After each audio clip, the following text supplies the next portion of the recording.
তরকারিতে ঝাল দিও না, নুন দিও না, দুধে জল যদি খেতে হয় মাখো তবে। হাসতে থাকো, দেখতে থাকো, ছোট মাস্টারের সাথে থাকো। অনেকদিন মাখামাখি করি না, আমাদের চটপটা পেয়ারা তোমাদের মেখে দেখাবো। চটপট পেয়ারা গুলো কুচকুচ করে কেটে নেব। ওর জন্য কিন্তু পাকা পেয়ারা নিতে হবে না, ডাসা পেয়ারা নিতে হবে। আর কাটাকাটি হয়ে গেছে। বলতে পারছি না, এত মুশকিল আমি বলতেই পারবো। আজকে আমার চাবল লাগবে না, হাত দিয়ে থোড়া সা বিট লবণ, একটুখানি টমেটো সস, অল্প একটু কাসন দিয়ে দেবো।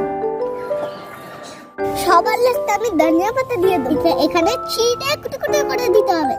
এবার আমি ছোট্ট হাতটা দিয়ে চটকে চটকে মেখে নেব। আমি ছোট বলে লঙ্কা দিলাম না, তোমরা লঙ্কা দিয়ে খাবে। হেভি হয়েছে মাখাটা। এই শীতে ছাদে বসে রোদে হেভি লাগছে।